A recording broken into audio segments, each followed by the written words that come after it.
Aujourd'hui, on va voir 5 conseils qui ont changé ma vie et qui m'ont permis de rester pro et que tu dois appliquer dès maintenant pour pouvoir justement progresser au poker et pouvoir potentiellement atteindre tous tes objectifs dans le futur.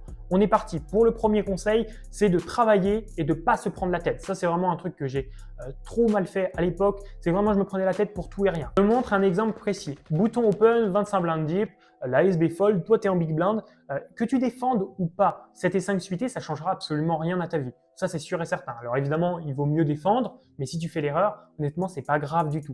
Par contre, si tu fold, ça, ok, on a dit que c'était pas grave. Par contre, si tu tiltes parce que tu te rends compte que c'est une erreur, là, ça devient très très grave parce que tu vas être moins heureux parce que évidemment, tu vas être tilt et en plus de ça, tu vas moins bien jouer, tu vas faire plus d'erreurs, tu vas gagner de moins en moins d'argent et donc c'est là le vrai problème, c'est de tilter parce que tu as fait une erreur.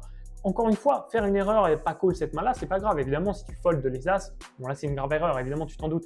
Mais sur des petites erreurs comme ça, c'est absolument pas grave. Accepte de faire des erreurs. Accepte que oui, tu vas pas faire tout le temps les meilleurs plays. Même moi, encore maintenant, hein, je fais des erreurs, c'est normal et j'en ferai toujours. Mais le principal, c'est d'accepter qu'on fasse des erreurs et de se dire, bon, c'est pas grave, la prochaine fois, je la ferai peut-être plus. Et puis là, pour l'instant, je l'ai faite, mais je suis toujours gagnant, je continue à bien jouer et je continue à progresser. Il n'y a pas besoin de se prendre la tête avec ces petits détails qui vous font perdre juste de l'argent parce qu'ils vous font tilt et pas parce que vous avez fait une erreur. Encore une fois, vous n'êtes pas une machine, vous n'êtes pas la GTO, vous allez faire des erreurs, c'est normal. Ok, on passe au deuxième conseil qui est de s'arrêter au bon moment. Ça, c'est un conseil que j'ai eu du mal à mettre en place au début, c'est normal, on ne se connaît pas vraiment, mais plus vous vous connaissez, plus vous avez des facilités à ça et c'est super important. En plus de 4 ans de vie professionnelle au poker, j'ai dû faire à peu près 1000 sessions, alors plus ou moins 1000 sessions environ, et j'en ai vécu des journées difficiles. Je pense que 10% de mes sessions sont des journées difficiles. Évidemment, quand je vous parle de sessions difficiles, c'est pas de perdre 10 buy-in, c'est de perdre des 30 buy-in, des 40 buy-in, ça arrive. Ça fait partie du jeu. Et j'ai appris à m'arrêter et à passer à autre chose dans ces situations-là. Je me suis pas dit, bon, je fais une pause de 2 minutes et puis je reviens juste après. J'espère comme par magie que je tilte plus ou j'espère comme par magie que le run va être parfait et que moi, ça va run tout droit et que je vais faire mon meilleur jeu. Non, ça, j'ai arrêté d'y croire.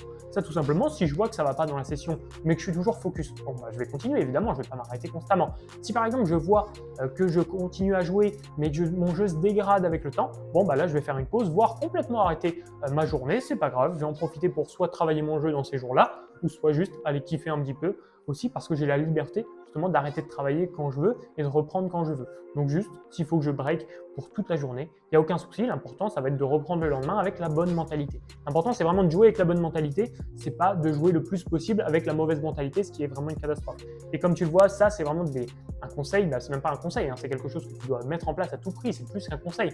Ça doit être une leçon presque que tu es obligé d'appliquer. C'est une des bases. Mais ça te permet d'économiser des milliers d'euros. Et ça m'a permis certainement d'économiser des milliers d'euros. Je peux pas te le chiffrer à l'euro près, mais c'est sûr et certain. Parce que c'est des parties et des parties qui n'ont pas été spio. Et c'est des fois même, des fois, tu vas même pas être perdant quand tu vas jouer, mais tu vas jouer en étant break-even, tu vois. Donc, si tu as un jeu pas focus et tu joues pour être break-even, ça n'a aucun intérêt, parce que même si tu perds pas d'argent, tu perds du temps. Donc, au final, vu que tu as un taux horaire de base, au final, tu perds un petit peu de l'argent aussi, parce que, vraiment, c'est tout bête, mais ton temps, c'est aussi de l'argent quand tu as un bon taux horaire, tout simplement. Donc, ça, c'est vraiment important.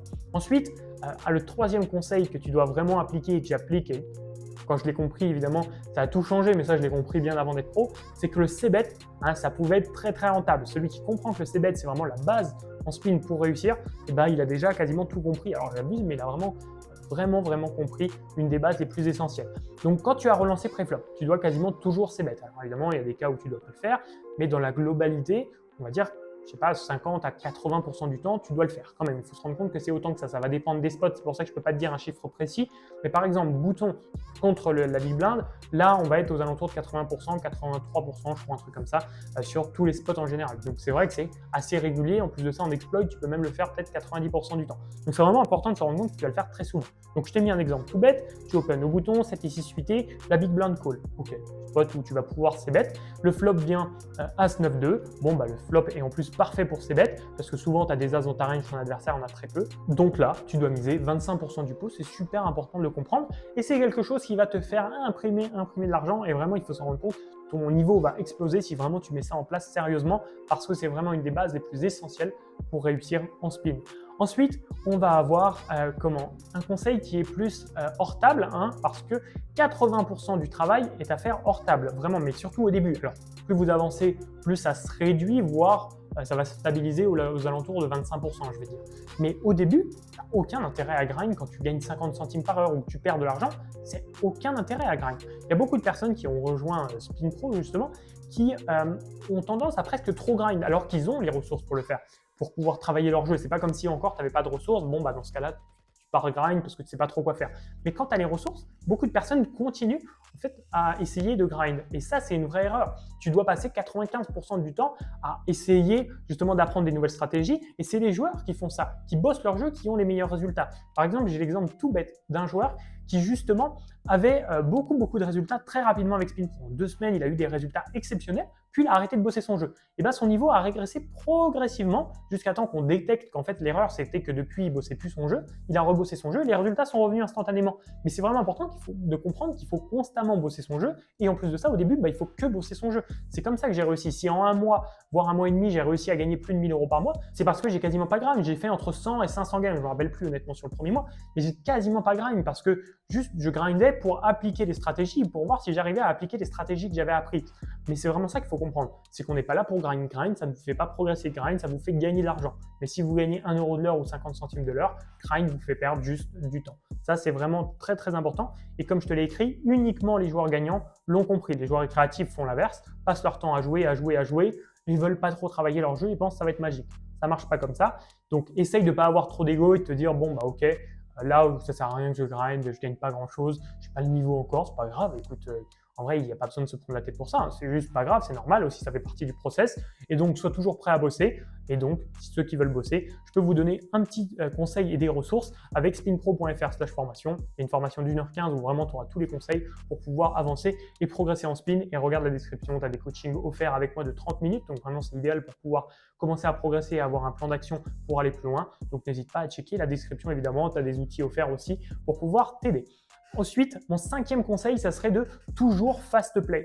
Alors ça, c'est un truc que beaucoup de personnes ne font pas du tout parce qu'ils ont tendance à vouloir trap ou tenter, tu sais, des fois des lines un petit peu spéciales. Peut-être que tu te reconnais dans ce que je dis, à toujours vouloir essayer de tenter le check raise de plus, le check raise en bluff, le check raise même en value, des fois double check pour trap, etc. C'est des lines qu'on ne comprend pas. Mais vraiment, n'essaye pas de trouver la line la plus complexe. Souvent, la line la plus simple et la plus efficace. Je te mets un exemple encore une fois. Tu as roi 10 et le board vient 5, 9, 8 rois, bon bah évidemment tu dois bet toujours sur la turn. Ça sert à rien d'essayer de checker pour trap, etc. Évidemment, si tu as l'initiative, hein, ne sors pas un énorme donk bet, ça serait catastrophique. Mais si tu as l'initiative, tu dois bet, ça sert à rien de vouloir trap.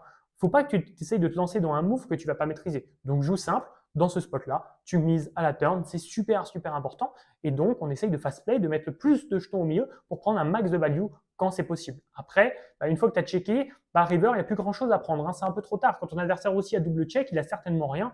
Donc là, ça sert à rien de value parce qu'il n'y a même plus de tirage, tu value sur plus rien. Donc vraiment, comprends ça, c'est vraiment super important. Si tu veux réussir au poker, c'est d'essayer de fast play le plus possible. Voilà, j'ai essayé de te donner vraiment mes meilleurs conseils les plus importants pour que tu puisses progresser rapidement. Si tu veux aller plus loin, comme je te l'ai dit, spinpro.fr/formation. Et pour les autres, merci d'avoir suivi cette vidéo. N'hésitez pas à vous abonner pour que je fasse plus de vidéos de ce type et pouvoir suivre justement les prochaines vidéos. On se dit à plus, c'était Lucas, ciao.